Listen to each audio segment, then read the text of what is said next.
feeling like I'm academics. Can't ride no Jay-Z spoke on, oh, not Jay-Z.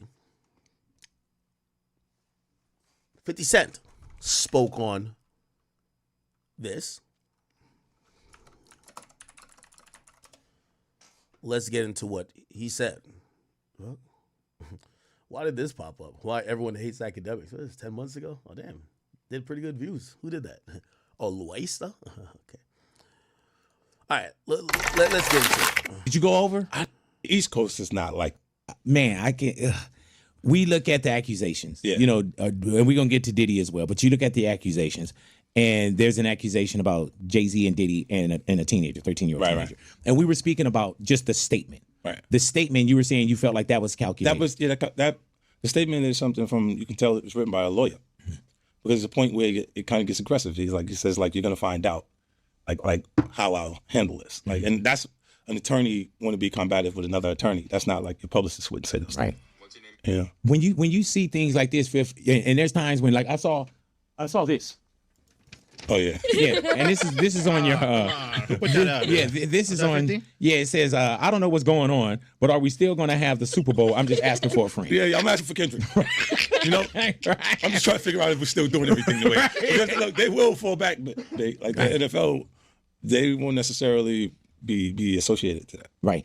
Why do you not insert yourself, but you're on top of every topic, right? Yeah, I'm just watching. I'm participating. I'm being part of culture. I'm just telling my opinion. Right. Look, Because you're part of the culture. Like I can't say anything now. I'm out of it. I'm like I'm going to Dre's studio and just sit with Dre. Right. And then maybe I stay out of trouble. No, but you told us before. You said sometimes you'll say things because you're being bullied. Yeah. You know how we say, oh, bully and All petty. the time, like when that happens, as soon as that happens, you know what happens in my timeline, babe? Oh yeah, you think it's funny? You're next, buddy. Right. Like I'm like, oh shoot. What So you feel bullied. Yes, I'm right. getting pushed around here. Like, Hey, man, yeah. do you see any of the comments where people are like, yeah, when that dropped, this is the first place I came? Yeah. Yeah. I knew they was coming in big. Like I put up an ad.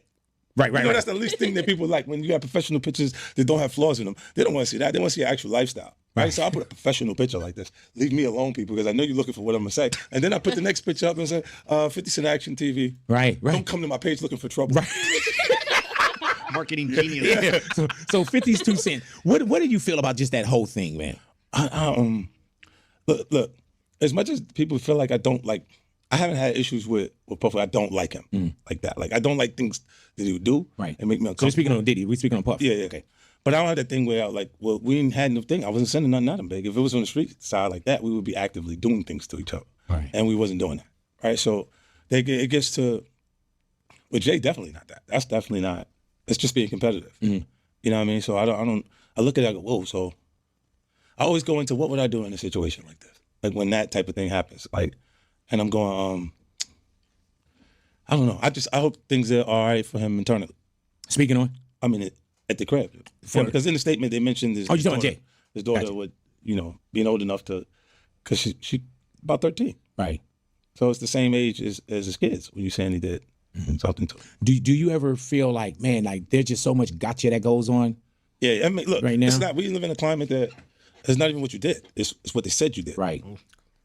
50 always got some jewels, man. Facts. It's not what you did, it's what they said you did, right?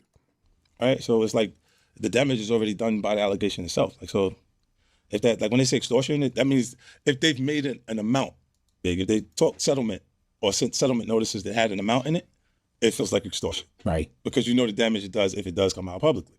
If there's no amount mentioned, then that's just a tactic. But you will meet people in court and you will do lawsuits yourself, which I love. Yeah, no, you be like, man. I get into it, baby. Yeah. I spend $1 million a year.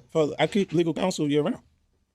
So I'm going to sue you as often as you think you would sue me. Right. Like that, because they look and they say, once you got the package, you become a target for the attorneys. You know who's going to benefit the most from Puffy's situation right now? The lawyers. They're going to look for $7,000 and $5,000 per hour. Damn. 4 lawyers, 5 lawyers at a time, just to come back for bail hearings and stuff like that. So we spent a lot of money. Do you think Puff is cooked? I'm not sure if he's cooked. I'm not sure how bad that it is because you know what? When we think of all of those different allegations that pile up, he's cooked. Right. But I don't know how much of that turns into actually like what he's up against. Right. The court of public opinion is one thing. Yeah. And then they also say, once we get in, then the truth will I mean, come out. that public opinion, he's washed. He's washed. Yeah. Up. They washed him like that. But when you think about, it had a lot to do with him coming out and saying, I've been sitting here watching you people insult my character, this and that, and then the tape comes out. Boom. So, you know, if the government released the tape, then it would say that they kind of poisoned the pool of people.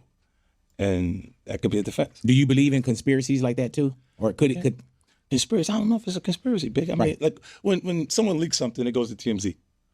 Like the regular person, their channel is with TMZ. When you see something come on and it comes on CNN, that's a little different. That could have came from the government themselves, like, you know. And it's interesting because he had different problems with people on different levels. Like the Diageo, when he's saying that they're racist because they was doing something different with his brand. Like these people, these are $3 billion company. These people have. All right, so you know he's not backing down. He's not doubling down. He's kind of I don't know what to really. I don't know how to size up their relationship at all, honestly. Like they have like this really weird relationship. I was actually watching this earlier because the nature of 50 and Diddy's relationship, I felt like we understand that, but I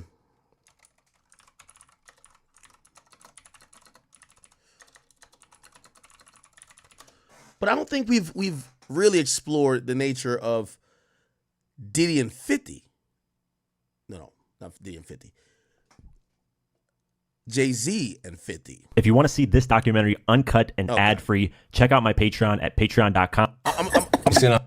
I'm going to run a little bit back on their history. By the way, again, one thing we could realize about 50, he's not that worried that he's going to get accusations. He says, if anything I got from what he just said there, he says, I go on the offensive. I make sure I hit the lawsuits first. I make sure that people talk crazy about me on social media. I sue them before they even get to sue me. That's a very smart tactic if you ask me. But let's watch this a little bit because the context of them, of their issues kind of go back. And I'm wondering if 50 is like kind of like, you know, brought that competitiveness like even up till now, right? Hold on, no. I think I should play the big boy thing first. No. Jay talked about not Jay. A little different. I could have. So no, he's gonna talk about Jay prevent him from being at the Super Bowl. I'll play that first. Came from it because he had different people. It's probably the most from those parties. I'm not going after them. You're like, no, big. But you're attached to a lot of brands, a lot of big brands, right? I can't. Right. I don't get taste drunk. success. Back to 50's 2 cent. The entire Kendrick and Drake use it. Yeah. What would have if I wanted to combat that win? Right. Because I had so many records that were hit records to win. So what he's saying, the system's done. They done it, and it's just business. They're looking at it like it's big win. So does anyone have time? I don't understand. Right. Drake fan that won't. I just not competing. Look, that is we hit a spot where business is so present that he looked at it and said, "What other stuff like behind the scenes stuff?" You know what I mean? Like, but they're not public lawsuits or things like that. At that point, and this is when you and Kanye were going. Yeah. You got to get the call. You go, what did you? Man, get the fuck off my phone. Like, what do you think is gonna happen there? Like, the energy is. You got people that like both of them. They're not going to not. Outfit. He came in like a purple hoodie, some Laker gear. with some and that vibe, big. So I'm just like, nah. Like, and you know, I didn't invite these situations, but I didn't run away. Yes, what you want. It was like different. How can that happen with Busta, Fat Joe? Is the Ja Rule, is it deeper? No, it's the same like that. They liked it to see him engaged. Yeah. Even if it could have still been not like us. It just would have been bars. Right. The Fat Joe being in. Yeah, man. Getting ready. Going to pitch perfect, man. You know, like, and it was one of those things. That was something in the inauguration that in theaters. You could have said something crazy like, "What? All I gotta do is act like, look, this is urgent." Okay. Right. And I walked up. Okay, all right. I think it might be the Cam interview then. Cameron, 50 Cent. It's him talking about, you know, Jay kind of hating on him type shit. Let me see. Today's show Here we go. Oh yeah, this is it. Sorry. not up on this. Or Eminem, that he didn't want you You to talking about Jay? perform. This old boy for the audience that Yeah, it's don't know. Jay. Talking about Jay-Z. Yeah, This was discussed before. Jay-Z told Dr. Dre, just for people who's not up on this, or Eminem, that he didn't want you to perform part of that Super Bowl they had a couple years ago. Why do you think that is? Well, I just think, Threatened? yeah, Possibly? not even threatened. You know, I think it's just when you take the competition from like our culture is competitive, man. Right. It is, but I think when it goes past the music itself to blocking things in business, then I don't understand that. Like right now, you're not even competing for a slot. You don't have a new song out that he want to be on the top 10 or top 5, Right. and you still competing. It just don't make sense. Like, what are we competing for? Tell me. What's the goal? Like this even like a lot of this, even a lot of the competitive stuff, or what we would call it beef, right? And Right. it changed. That terminology changed from when it's Biggie and Tupac, because we start saying the things that people would say that cause beef in the environment. Right. When before that they called it babbling in our culture, Right. right? Because that's what it is until it turns into some street shit. Like, Right. so when you're not competing for those things anymore, and you start looking and you're going, so what was the problem? You can't exactly remember what the problem was. That's what I went through with Joe. Like my issue with Joe, I was like, yo, I think what was the like? When did we bump into each other and have an altercation or anything? Right. It wasn't that. It was just he's loyal to a default. Right. He was so loyal that he was like on the side without having to be on the side. Right. You know, and then that, you know, it dissolves itself over time because you ain't really got an issue. Right. Yeah, absolutely. Talk to me real quick before we get back into anything music-wise. Let's stick with the sports.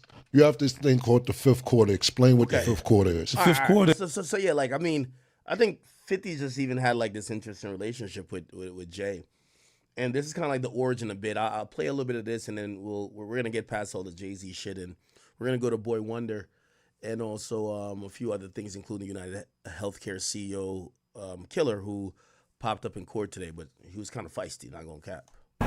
That's the one I've been waiting for. Go against Jigga, yo, is dense. I'm about $1. What the fuck is 50 cents? I don't feel the bullets. You see what I'm saying? You at least gotta let the bullet go. Jay's a big man. He's too big to respond. I'm a big dick, you know, the one everybody on. He's a work, man. He always put somebody in front of him. When Jada came for him, he put Beanie in front of him. When Cam came for him, he put True Life in front of him. And he just didn't compete. No one's scared of 50 Cent. I want everyone to be clear. No one's scared of 50 Cent. If we looked at the numbers, then you feel like I did his entire career in 4 years. What he did in 15, I did in 4. Okay. We don't want to look at that. Men lie, women lie, numbers don't.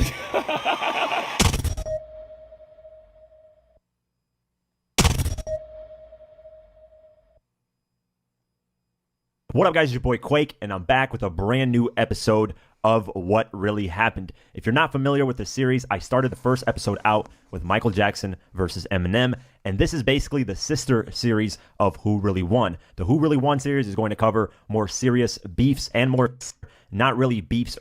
I'm going to be talking to you lyrically.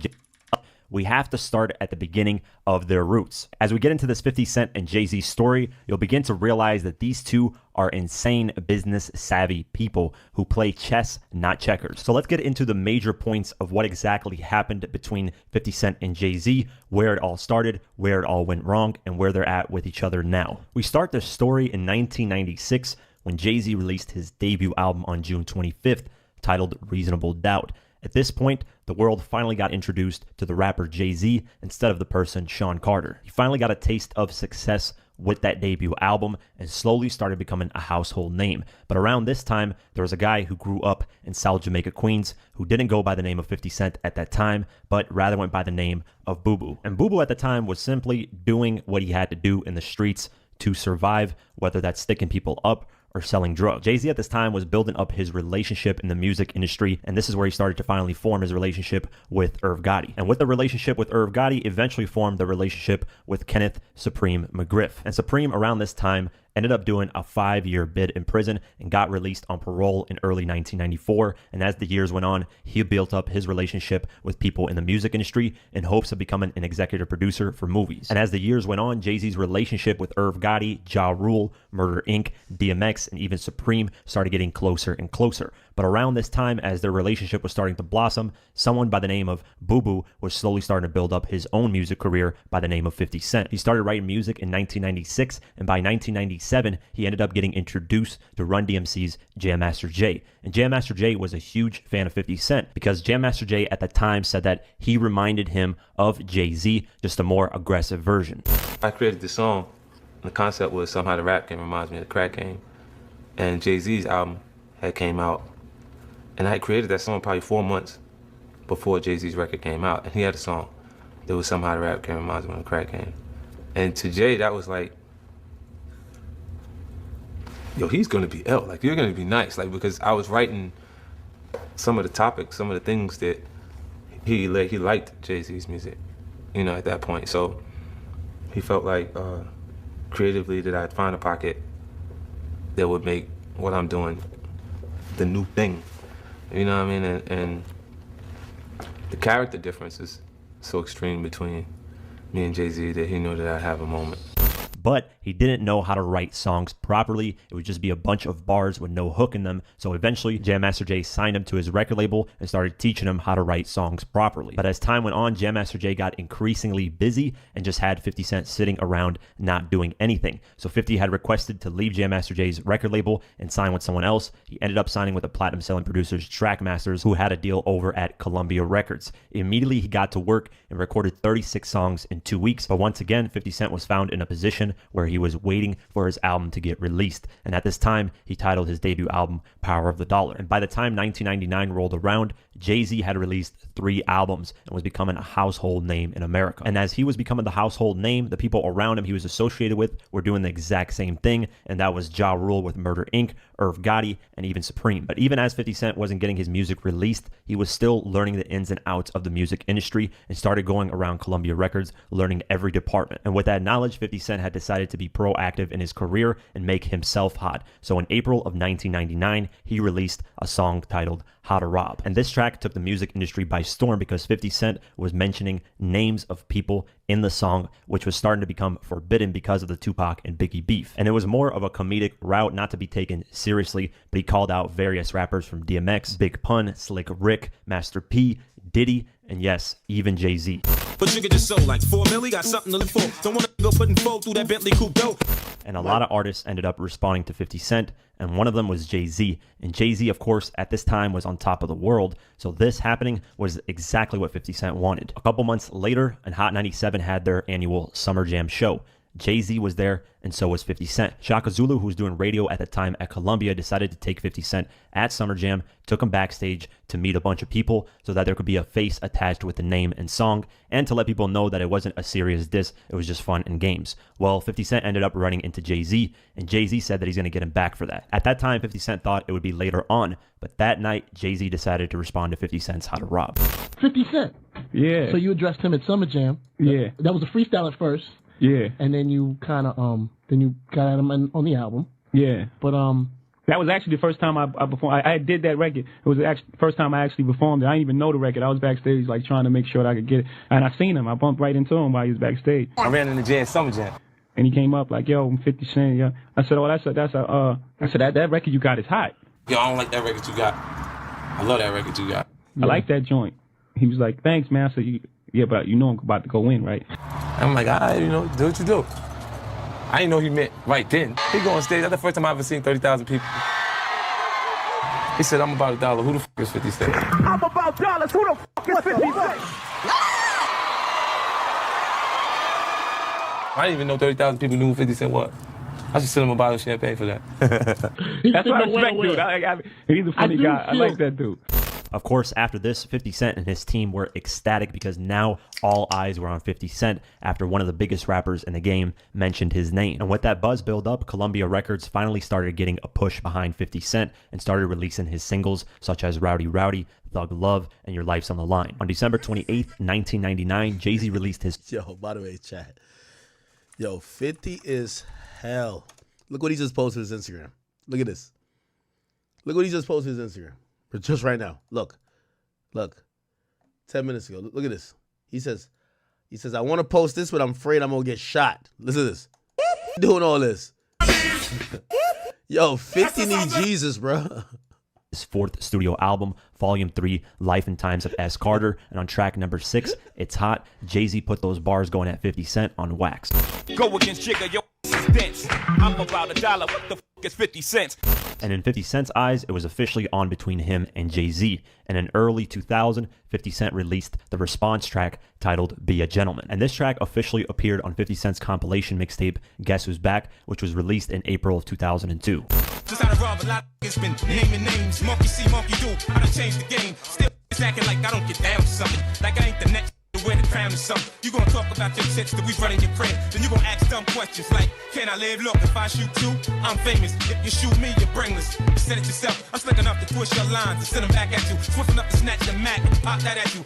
Jay-Z ultimately never ended up responding to this track. 50 Cent ended up eventually getting shot 9 times and dropped from Columbia Records. And as 50 Cent was dealing with his own issues and where his career was going to go, Jay-Z's career was skyrocketing even further. Jay-Z in 2000 and 2001 built his relationship up with Murder Inc., Irv Gotti, and Supreme, and he was so close with Supreme that he helped fund his movie, which he executive produced, titled Crime Partners in 2001. Jay-Z in 2001 was facing his own issues in the rap industry, going against Mobb Deep, and more notably, Nas. And as Jay-Z was facing his own issues battling other rappers, 50 Cent was contemplating his comeback. And in 2002, that's exactly what he did. In April of 2002, he released the compilation mixtape Guess Who's Back. Then in June of 2002, he released the G-Unit mixtape 50 Cent Is the Future. And at this point, he created a huge buzz for himself, so much so that record labels were causing a bidding war and trying to sign him. Ultimately, on June 20th, 2002, 50 Cent inked a deal with Eminem and Dr. Dre for Shady Aftermath Records. As 50 Cent was slowly starting to take over the industry,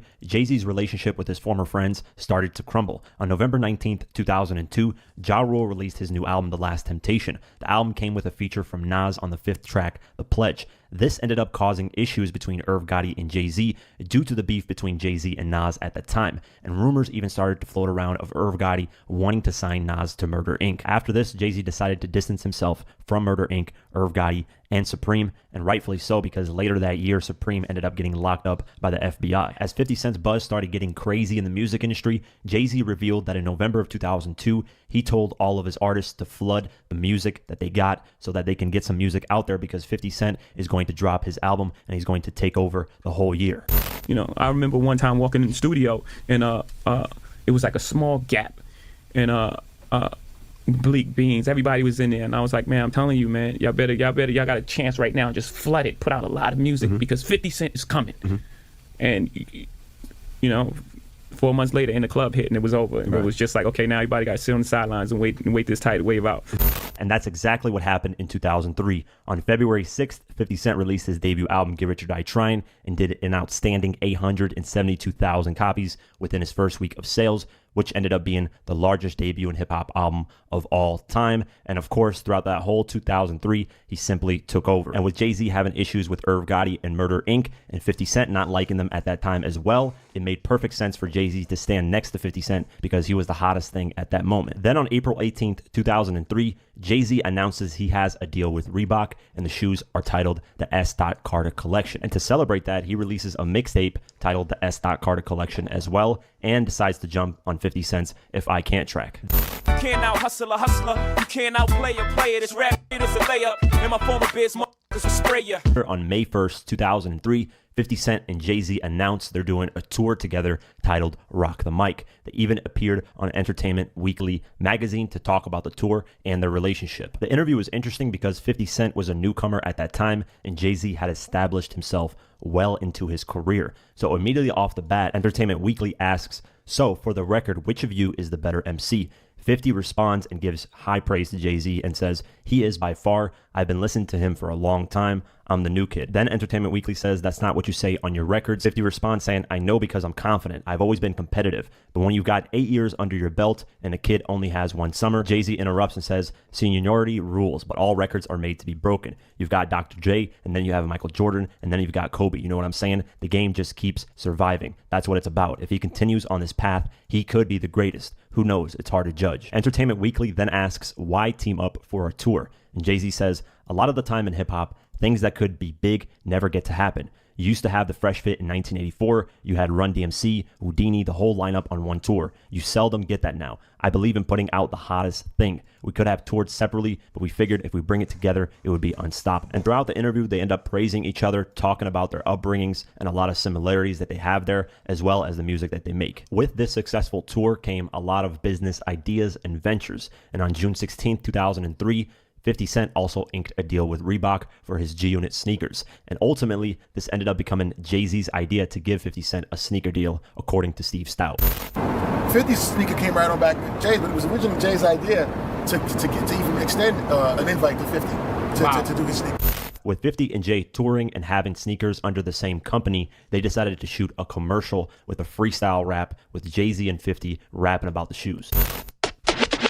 Just blaze. And I told y'all I was finna blow like C4. Stunting the G5, flying the G4. G-Unit footwear, G apparel. I'm so hood, that blue and that white looks so good. Hip-hop, man. We gon' take it to the next level. Kicks match that hat and that throwback. Kids stay color coordinated, man. You know that. Truth is, I ain't got a jump shot, but I got a left hook. I don't swing golf clubs, but I still like golf bros. I'm hot, man. I rock Reeboks, man. If it ain't the G-Unit, it's the S-Dot, man. S-Dot's taking off. G4's about to land. See how we cross brand. We boss about it, man. Got the soul of the old Gucci's. If you upset, sue me. If not, sit back and watch me do me. Parking lot pimping, sideline ballers. We don't sweat up the fresh, let the girls do it for us. The watch talk for me, drop talk for he. Brand new S-Dots walk with me. Sorta like you, just scored a bucket. You bow-legged, you frontin', you walking awkwardly. Oh, it's nothing, keep score with me. Give me 3 hot seconds, I break Reebok records. And they both sold a lot of sneakers. 50 Cent revealed that G-Unit sneakers outsold Jay-Z sneakers 6-1 and netted him $80 million with Reebok. And at that point, 50 Cent's buzz was so high that he was selling more sneakers than most rappers were selling albums. However, 50 Cent and Jay-Z working together wouldn't last too long. As November 2003 approached, G-Unit as a group was getting ready to release their debut album, Beg for Mercy. And Jay-Z was getting ready to release his... Y'all seen this before? I've never seen this before. Jay-Z stated that this would be his last album and that he would be... Ultimately, both albums decided on the release date of November 18th, 2003. Jay-Z recalls this in his book, Decoded. He says, when I was about to release the Black Album, we had to push up the release date to get the jump on bootleggers, which put us in the same initial sales week as Beg for Mercy, the first album from 50's crew, G-Unit. 50, in his showman style, got on the radio and announced that he was putting money on Beg for Mercy, outselling the Black Album. This was the same year that 50's first album, Get Rich or Die Trying, had an incredible run, including huge first week numbers. Kevin Liles at Def Jam called me asking if I wanted to push the date back a couple of weeks to give 50's album and some other high-profile releases that week a chance to breathe. I love Kevin. He's one of the nicest people you ever meet, but I told him to put my shit out as planned. And just like that, you have G-Unit versus Jay-Z on a sales battle. So people were waiting for the date of November 18th, 2003, but unfortunately, both albums ended up leaking ahead of time. So the record labels had to push the albums up even further, which would be that following week on Friday, November 14th. So that would mean G-Unit and Jay-Z only had 3 full days of sales leading up to Tuesday, November 18th. Finally, on November 19th, the sales for those 3 days came in, and Jay-Z's The Black Album debuted at number 1, selling 463,000 copies the first week. G-Unit's Beg for Mercy debuted at number 3, selling 377,000 copies its first week, right behind Tupac's Tupac Resurrection album. Jay-Z reflected on beating G-Unit in his book Decoded, saying the Black Album debuted at number 1, Beg for Mercy was 3rd, and the soundtrack to Resurrection, the Tupac documentary, was the number 2 album on the charts. There was something beautiful about Pac being my closest competition on the charts that week. Aside from the heartbreak of losing 2 great MCs and 1 great friend, I've always felt robbed of my chance to compete with Tupac and Biggie in the best sense, and not just over first week sales numbers. Competition pushes you to become your best self, and in the end, it tells you where you stand. Although Jay-Z beat the G-Unit album when it comes to first week sales, Jay-Z was facing a lot of issues behind the scenes with Rockefeller and Dame Dash and where the album should go creatively when it comes to single selection. And because of poor single selection and timing, the album would eventually not be able to outsell G-Unit's Beg for Mercy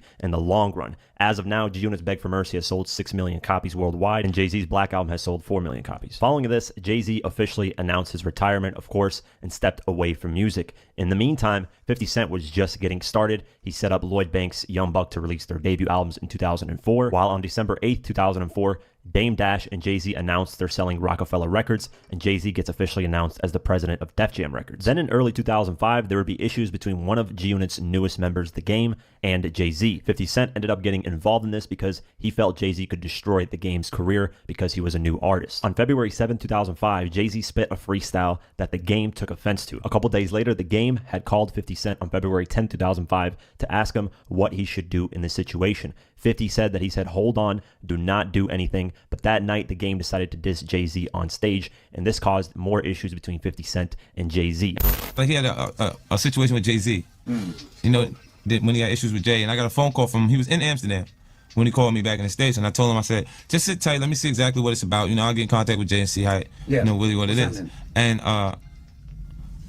before I could get back to him, he went on stage and told everybody to suck him off. If you want to know more about what happened between The Game versus Jay-Z, check out my documentary, The Game versus Jay-Z, What Really Happened. The link is in the description below. 50 Cent had a conversation with Jay-Z and said, "Do not attack The Game, just let me fix the situation." But ultimately what ended up happening is The Game turned on 50 Cent, and then 50 had to worry about one of his own crew members, and then they ended up having their own beef. Jay-Z had the exact same thing happen as well around this time, with Rockefeller crumbling, Dame Dash doing his own thing, artists leaving left and right, so Jay-Z had to focus on being the president of Def Jam and signing new acts. On October 12th, 2005, Supreme reached out for help from Jay-Z and Diddy to help him beat his case that he was facing when it comes to the murder charges. Ultimately, Jay-Z and Diddy did not help Supreme when it comes to his case. Jay-Z was still distant from Irv Gotti and Murder Inc. as a whole. Then Jay-Z in 2006 would make some great Def Jam president moves. He ended up signing Rick Ross in January of that year and finally returned to the music scene by releasing his 9th studio album, Kingdom Come, on November 21st, 2006. Then in 2007, things would start to heat up once again with 50 Cent and Jay-Z, but this time it would be with one of Jay-Z's proteges, Kanye West. And if you want a more detailed look between 50 Cent versus Kanye West, check out the What Really Happened documentary on that. Then on August 22nd, 2007, 50 Cent and Jay-Z would see each other once again at Screamfest. At that event, Ciara decided to bring on 50 Cent as a surprise guest to perform their track together, Can't Leave Him Alone. 50 Cent then stayed on stage and performed I Get Money, as well as a couple other tracks, then was scheduled to leave. However, T.I. got on stage and decided to bring his surprise guest and even called him the King of New York, which was Jay-Z. And of course, this was a great moment for Jay-Z because he was in New York in Madison Square Garden, and Jay-Z then knew that he wanted to bring out Kanye West so that they could have a full moment. But 50 Cent decided to interrupt that. He decided to go up on stage regardless of people telling him he had to leave, went up on there, and it surprised the hell out of Jay-Z. If you look at the video, he looks visibly upset. Then 50 Cent created it into a whole moment where Diddy got on stage to his beats, and of course it was T.I., Kanye, Jay-Z, and it turned into a huge hip-hop event. And you run up on stage when he's doing a little too much. Yeah. He ain't like that. Yeah, he ain't like that. You didn't like it? Tell me again what he said to you when you ran on stage. You had to come up here, huh? That's so great. Because he was going to have a moment, so he had to share. So you ran up there. Yeah, and then my victory laps. And then Kanye came out. Yeah, he was like, yo, he was scared to death. I swear to God. Like, I don't have a problem. I never have a problem with someone who doesn't actually have a problem with me. That's just who I am. You know what I'm saying? I think people that do that, huh? But you think he's scared? No, I think he was nervous when he saw me. It's a gorilla versus a teddy bear. How do you? Yeah, like I think when he came out onto the stage, something was wrong because it was supposed to be. Because he didn't know what the hell he was doing. Yeah, it's like, wait a minute. Jay says to you, you had to come up here. Yeah, you had to. And then he was going up the stage. I said, "Run, New York." He stopped. He hates you. Then on September 11, 2007, 50 Cent and Kanye West went up against each other in a sales battle, and a week later on September 18th, 50 Cent ended up losing to Kanye West in the battle. After the first week's sales, 50 Cent released the I Get Money remix with Jay-Z and Diddy on September 17th, 2007. Unfortunately, no music video was shot for it due to conflicting schedules. Jay-Z spoke to Entertainment Weekly about the verse he did for 50 Cent's I Get Money. Entertainment Weekly said, "I just heard your verse on 50's I Get Money remix last night. How did that come together?" Jay-Z responded saying, "I just wanted to show that we're not enemies. It's a great story for this. You're the first person to ask so you got great timing. 50 Cent called me to ask for the remix, and I told him he couldn't put the remix out until the first week came. I didn't want it to affect any type of numbers. So as you see, it came out the 17th when the SoundScan cycle is finished. So just to show I'm still competing, we're not enemies, we're just competing. Then Entertainment Weekly said, at the end of that verse, I love how you say New York is still mine, even though you've transitioned into a CEO role. You still want to put that out there? He said, yeah, I was in artist mode at that time. When I'm in artist mode, why wouldn't New York be mine? Right? It certainly is. And it was ironic that Jay-Z said this because Funkmaster Flex revealed that around this time when 50 Cent had that I Get Money track and was yelling out that he runs New York, Funk Flex was getting behind 50 Cent and saying that he is the top king of New York right now. Jay-Z, according to Funkmaster Flex, called him and said, no, that's not the case. We're giving him that title too early. And Flex says Jay-Z was jealous of 50 Cent's dominance and success at that time. Just like all the other air personalities, he used to call me if he had something he felt, me giving my opinion, or if I'll keep it 1,000. I think one time I said 50 Cent was hot. And 50, you remember this? I remember this. You remember, so I'm not lying. Not at all. Okay, 50 Cent was hot. I went on the radio that day and I said he was the king of the city. I mean, Kaiser, I got to mention your name today, bro. Kaiser connected Jay, and Jay said, we can't give him that right now. Too soon. It's too soon. How'd you remember? I remember this. Conversation. Yeah. You was still with me. I've had it on speaker. Yeah. And he said it was too soon. Yeah. I disagreed. Yeah. It was just I disagreed. And he's an important guy. But when he called me, I get it. If there's another DJ hotter than me, I'm okay with that. Sure, right. But if there's another DJ hotter than me, there is. You know, there's a lot of DJs hotter than me, bigger than me, make things happen more than me. So I would understand if somebody says somebody's the king of the city. 50 Cent also felt that the battle between him and Kanye West was really a battle between him and Jay-Z because Jay-Z at the time was the president of Def Jam and Kanye was signed to Def Jam, so Jay-Z made sure he would fund Kanye's album and do everything in his power to make sure Kanye beats 50 Cent. And the reason why 50 Cent feels like this is because in Jay-Z's book Decoded, it definitely sounds like Jay-Z is taking credit for beating 50 Cent in the Kanye West battle. In his book, he said this: a couple years back when I was still running Def Jam, 50 Cent challenged Kanye West to a battle over who would get the biggest first week sales numbers. This was when 50's Curtis album and Kanye's Graduation album were scheduled to come out the same day. The whole thing was fun and useful marketing, and Ye won by close to 300,000 units. But it was also kind of strange to watch people, regular fans, get so caught up in this battle over numbers, only in hip-hop. I'm not complaining. I love the competition, even the sales battles. Then in 50 Cent's book, Hustle Harder, Hustle Smarter, he elaborated how Jay-Z used Kanye to beat him. In the book, he said, even worse, I was competing against an artist whose label was doing everything, and I mean everything, to make sure he beat me. Jimmy Iovine might not have cared about beating Kanye, but Jay-Z, who was the head of Def Jam at the time, damn sure cared about beating me. Jay had been extremely uncomfortable with my run in New York City for years, so he did everything under the sun to make sure he could beat me through Kanye. I realized what I was up against in the weeks leading up to the release when Kanye and I both agreed to do joint appearances on BET.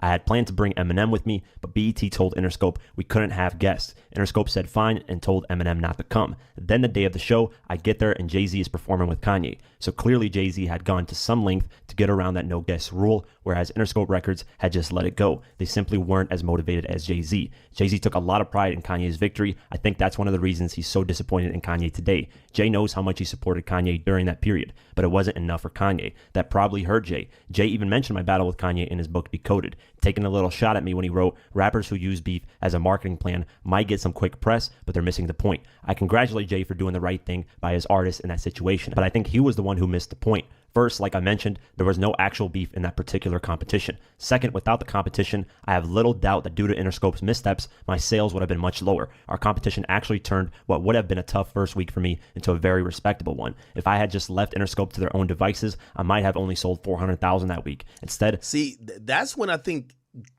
50 is kind of possibly going through his Drake moment, where the biggest artist on the label is now looking at the label trying to think, are you sabotaging me or not? Right? Because that's what 50 was doing at the time. He started calling out Jimmy Iovine. He's really started to think that the label that helped make him the biggest artist in the world was now actually working against him. And essentially, if you think about the Drake lawsuit now, if we're thinking about it being aimed at UMG, he's kind of saying the same. Obviously, two different circumstances. One's after a rap battle. This is after a few questionable moves, in 50's opinion, by Interscope. I managed to salvage a tough situation and create a historic moment. As I later told an interviewer, Kanye West gets the trophy, 50 Cent gets the check. That's no shot at Kanye. He made a lot of money too, but it's a trade I'll take every time.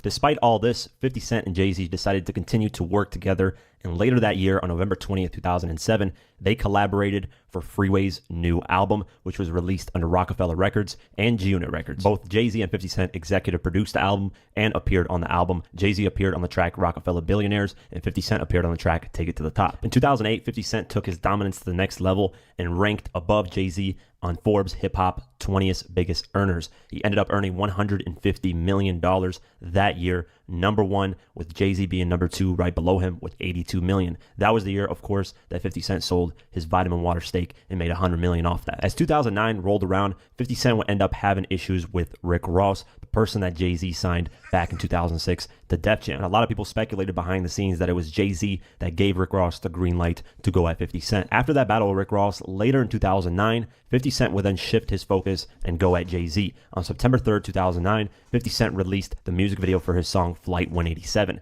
And in the song, he sends shots at Jay-Z. They rocking that Urkel, look man, isn't he from Marcy? They say he's growing dreads and now he's talking like a yachty. Then on September 8th, 2009, Jay-Z releases his new album Blueprint 3, and on the track A Star Is Born, he mentions 50 Cent. 50 came through like hurricanes do. I thought I finished Summer Jam too. Then a couple days later, on September 13th, 2009, Kanye West decides to go on stage and interrupt Taylor Swift. And that same night, during that same award show, Jay-Z was performing with Alicia Keys, and Lil Mama went on stage randomly as well. This ended up becoming huge gossip in the celebrity media news, and a lot of celebrities got asked what would they do in this situation. 50 Cent did an interview on September 16th, 2009, and said that nobody would be comfortable going on stage if he was there, and that if Kanye did that to him, he would black his eye. I wish he would come take one of my awards so I could black his eye in front of everybody. Yeah, you might not have put up with her the way that she did. He pick and choose who you feel safe doing that with, though. To be honest, like, he shouldn't even worry about me. Pink was finna get to him. Yeah, she's going to take him out, I think. Then on September 22nd, 2009, while Jay-Z was doing his promo run for Blueprint 3, he stopped by BBC One's Trevor Nelson's show, and Trevor revealed what 50 Cent said about Kanye West and that nobody would go on stage if 50 was there. Jay-Z responded by saying no one is scared of 50 Cent. No, I don't think he would have done that if that was 50 up there, you know? I think he would have done that if that was 50 Cent. No one's scared of 50 Cent. Well, you know what I mean. I want everyone to be clear. No one's scared of 50 Cent. And around this time, 50 Cent was promoting his new album Before I Self-Destruct and was doing various interviews responding to Jay-Z, calling him a punk and saying that he avoids real beef. No, I think the guy who was talking to him made him feel like a punk. You see what I'm saying? So he had to say, yo, nobody scared of 50. Let's get this clear. Nobody is scared of 50. You know, but I'm not the issue. Him making you feel like a punk is the issue. And at the end of the day, I look at it and people don't assess themselves. Even really intelligent people. Jay's a smart guy. You know what I'm saying? He'll analyze other people and other things that they're doing and not actually look at what's happening to him and his transition and difference. But his actual, right now, he's in a real safe space. He created this real safe aura. This is why people walking on the stage and why shit is happening like that. A lot of it wouldn't have been like that if he actually... Lil Mama walked on stage. and other things that they're doing and not actually look at what's happening to him and his transition and difference. But his actual, right now, he's in a real safe space. He created this real safe aura. This is why people walking on the stage. Shout out to Lil Mama. And why shit is happening like that. A lot of it wouldn't have been like that if he actually dealt with his issues himself. See, he's a piece of work, man. He always put somebody in front of him. When Jada came for him, he put Beanie in front of him. And Beanie went back and forth with Jadakiss. When Cam came for him, he put True Life in front of him. And they went back and forth. And he just didn't compete. Then towards the end of October in 2009, Beanie Siegel started voicing his frustration towards Jay-Z and them having a fallout. On November 4th, 2009, Beanie Siegel and 50 Cent appeared on the same stage at a radio station and discussed Jay-Z. And because both of them had a dislike towards Jay-Z, 50 Cent started bringing Beanie Siegel close to him and started using him to go against Jay-Z.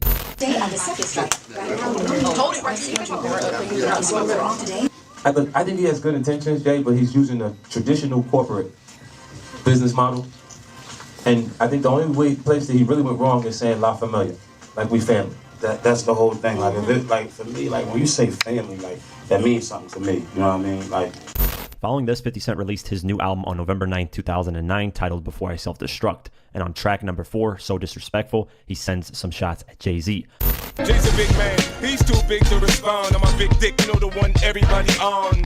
A couple days later, on November 13th, 2009, Beanie Siegel and 50 Cent collaborate for a new track titled I Go Off. And at the end, 50 Cent is attacking Jay-Z and bigging up Beanie Siegel. You changed, man. You let the money change you, Jay. You used to be from my. Now you surpassed the great coupon. You don't want the shoes? I take.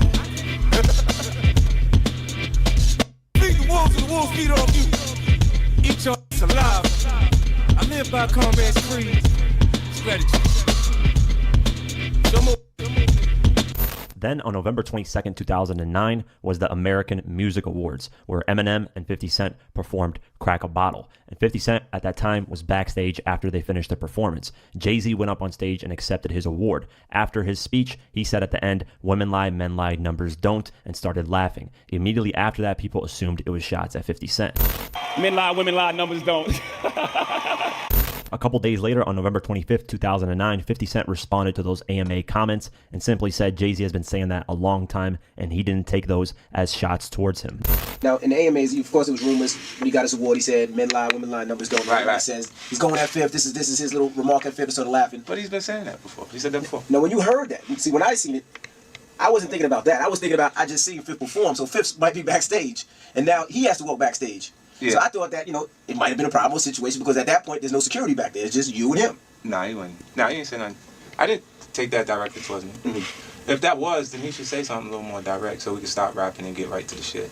Ooh. Then on November 30th, 2009, Beanie Siegel was going around radio stations attacking Jay-Z and revealed in an interview that Jay-Z was gearing up to get Nas on the Empire State of Mind remix to diss him and 50 Cent. In the interview, this is what Beanie Siegel said.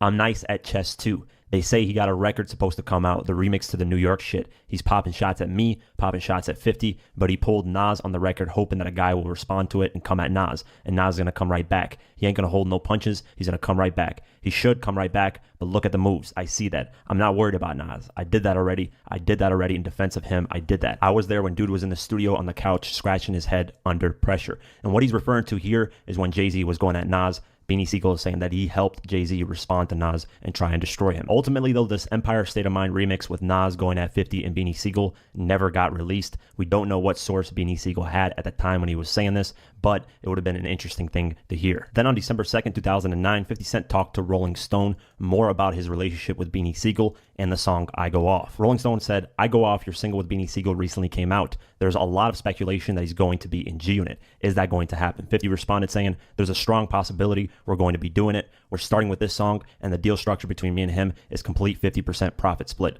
It's not like an artist deal like you get 50% of everything. For me to deal with Beanie, I'd have to explore the possibility of doing that entire project because I wouldn't want to force him to make commercial music where he can make decent money. A lot of the money without selling a lot of records and just let it be what it is. That's the details, the difference between doing a deal with that artist and other artists." Ultimately, though, as time went on, Beanie Siegel never ended up officially signing to G-Unit Records. Then on December 5th, 2009, 50 Cent was doing his tour promoting his Before I Self-Destruct album, and on Tim Westwood, he got asked about Jay-Z and said that Jay-Z isn't a big artist worldwide. He's only big in America. There's a huge difference in energy internationally in 50 Cent and Jay-Z. In fact, his largest selling record sold 430-something thousand copies. My largest selling records, plural, 2 of them sold 5 million. So let them be fooled in America and think there's a competition there, because America can be purchased. We can buy it with marketing dollars. You see what I'm saying? But the rest of the world, there's not enough marketing dollars to go around. After all the crazy back and forth with 50 Cent and Jay-Z in 2009, 50 and Jay would run into each other on September 3rd, 2010. Eminem and Jay-Z around this time were doing a couple concerts together, and they performed at Comerica Park on September 3rd. While there, they brought out a lot of guests, including 50 Cent, Dr. Dre, G-Unit, D12, and various other people. The crazy thing is, 50 and Jay ran into each other backstage, and a photo of them two talking went viral online when it got released. And a lot of people were wondering if the conversation was cordial and what exactly they talked about. MTV asked 50 Cent about this photo and what they talked about, and he said this: "We got a chance to kick it for a minute. I know people were interested in what the conversation was like, but they can ask Jay-Z. I take people's actions as if it's genuinely how they feel. I can only use what I saw you do as if that's what you meant. I can't understand what your motivation was prior to that. I had a conversation with P. Diddy the night before Jay. He gave me a whole new perspective on his actions. We created a little clarity out there." After this, 50 Cent and Jay-Z wouldn't really spar back and forth with each other anymore. As time went on, they both started focusing more on their businesses and less on music.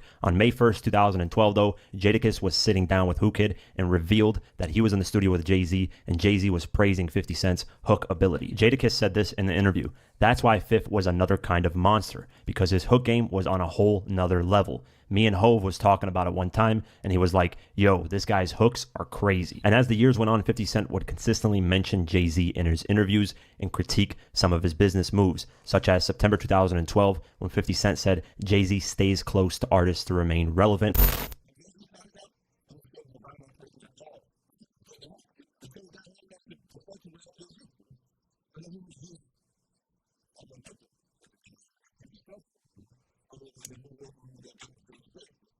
Then, while out on a promo run for his album Animal Ambition, 50 Cent said in an interview in April of 2014 that he's the one that made Jay-Z retire from the years of 2003 to 2006. Where was Jay-Z from 2003 to 2006? I sold 23 million records between 2003 and 2006. Right. He stopped making music, said, "I'm going to go be the president of a record company." I quit. We'll get back to what me and you got later, Fifth. I quit, time out. I'll come back to play later. Then he signed the Beyonce contract. I was like, yeah, men lie, women lie, numbers don't. Right. Once that shit is a tough one to beat. You go, I can't really get with it. Like when she started doing a lot, I said, God damn, he done went and got breasts. In 2014, 50 Cent revealed that Beyonce attacked 50 Cent over the back and forth him and Jay-Z had. And this might be because 50 Cent would constantly say that overseas, people would not know Jay-Z. They would only know Jay-Z as Beyonce's husband. And B was, one time she jumped off of the ledge, came running over because she thought me and Jay had issues. And I was like, what the? And I was like, did she really just jump down and run over here like that? Beyonce jumped off a ledge. Yeah, what happened? It was in the Cosmopolitan, huh? She really a superhero. She jumped down and no, she was like, this what? Like that Bonnie and Clyde for real? You try this or what, boy? I'm here. Word. She bumped down like at me. I said, was Solange with her? She looked at me like that. I was like, what? I looked, Jay started laughing. He was like, yo, you know what it is. I said, oh, what the f*** got going on, man? Be at the hell. They jumped down off the joint. Like, what? What's up? Oh. Then in December of 2014, 50 Cent said that Jay-Z will fail at boxing promotion. He told BET, I think they're going to clean Jay-Z up. You can't just buy your way into it by purchasing existing companies and stuff like that. You look at the roster of fighters, you have to have experienced people around to run it, but boxing is like the fur coat business. We don't know how much they actually sold the jacket for. Ironically enough, as the years went on, both 50 Cent and Jay-Z failed at boxing promotions business. SMS Promotions, which was 50's company, closed down, and Jay-Z's Rock Nation Sports closed down as well. Then on June 30th, 2017, Jay-Z released his new album 444, and 50 Cent decided to clown the album for attacking. Oh, damn, they've really been like back and forth, like in this like kind of more business, but I think it's just a little personal too. Newer artists because of the called history. the album Golf Course Music. I listened to Jay that 444. I thought this was alright, you know what I'm saying? I liked it. But I'm gonna keep it 100. It was it was too smart. Right? I felt like I was supposed to be wearing Yo, I ain't gonna lie, man. 50 undefeated. like glasses and like tie, like a sweater around my waist. It was like Ivy League shit. And I'm gonna tell you the truth. This is hot out here. So they don't want to hear that shit. They just want to have a good time. You know what I'm saying? And that you can't be the best rapper at 47 because the new niggas is here. They coming with new shit going on. That's why I was laughing when with the Joe Buttons nigga, with the Amigos niggas, because they up next. You gotta let the young niggas come in. Going Future and all this other shit. Leave them niggas alone, B. What the fuck is the matter with you, man? I ain't gonna hold you up, son. It was like golf course music. Then on July 5th, 2018, 50 Cent said that Jay-Z is a very sneaky person, and a lot of people don't notice the sneaky stuff he does against his opponents. 50 said that Jay-Z still gets at Nas by releasing the same day as him, because at that time, Jay-Z and Beyonce released their new album, and Nas released his new album at the same time. And 50 said he was doing that just to clown Nas's releases. The environment is crazy because he hurried up and dropped Beyonce. There's mad rumors. Him and Beyonce dropped the album, so. Yeah, it was f***ed up what they did to Nas. That's crazy. Right? I know what you did to Nas, Jay. That's f***ed up. I feel like. Nah, he come out on the same weekend. This is still slapping him without everybody noticing what's going on. But that was still like, oh, so when your shit coming out? My shit coming out. I ain't heard not one of them records on the radio. Why the fuck you do that, man? I be saying that I do whatever the fuck I want to do, and they be looking at me like I'm grimy for doing that. This could be super quiet doing some real grimy shit. Like looking and see if anybody knows the grimy shit I just did. You know what I'm saying? You just got a different way of doing things. Then more recently, on April 18th, 2022, 50 Cent voiced his frustration at Jay-Z for the Super Bowl halftime show. Noriega on Drink Champs revealed that Jay-Z told him that if it wasn't for Eminem, 50 Cent wouldn't be performing on the Super Bowl. I hit the homie, the big homie Jay-Z, right? I said to my nephew, I said, yo, listen, I have to ask him this straight up. So I said, yo, who is the people that's on NFL? And he said to me, and I'm sorry for anybody who don't understand. And he said, the white guy called for 50 Cent. So I said, who's the white guy? I'm big in this Jimmy Iovine. And he said, no, Eminem called directly for 50. And he said, that's his guy. He said, I can't do it if I can't bring 50 on. But that's his guy. That's beautiful. And guess who's Dre's guy? Your guy. And of course, 50 Cent caught wind of this and responded on Instagram saying, why would he have to say that should be a question, Nori? Your big homie is running around trying to look like a painter. Then he posted a photo of Jay-Z being compared to Basquiat in resemblance of looks. And in the caption he said, why did he say the white boy? Why didn't he say the biggest rap artist in the world? With the laughing emoji, happy Easter, man, enjoy the holidays. Then more recently, on September 16th, 2022, 50 Cent responded to Young Guru, who is Jay-Z's right-hand man when it comes to audio engineering for his music. In the clip, Young Guru reveals that 50 Cent's hooks were amazing and that they always envied his hooks. 50 Cent saw the video and responded on Instagram saying, I love you guys too. I just need somebody to compete with. It makes me find a way. Jay-Z knows I will always find a way. And that recent post basically sums up the relationship between 50 Cent and Jay-Z. They used each other a lot for energy and they used each other a lot for business. And it never really ever got disrespectful. They were just clowning each other back and forth. Whenever they did respond to each other, it was nothing ever that serious. And these two are some of the smartest businessmen in the world. So of course they're going to use certain 48 laws of power tactics against each other to benefit each other. And 50 Cent sums up their relationship the best when he talked to MTV News in 2011. He said, we don't have those kind of relationships. These people are people I associate with. We are in the same business. We are not necessarily friends. We don't call each other for no reason. It's not like we have something against each other to make us enemies. Me and Jay will use each other repeatedly for energy. And that's it for 50 Cent versus Jay-Z, What Really Happened. It would have been one of the greatest hip-hop battles of all time if Jay-Z actually engaged with 50 Cent when it comes to battling. It would have been the biggest thing ever, possibly bigger than Nas versus... Okay. Hey, yo, did y'all see this shit, bro? There was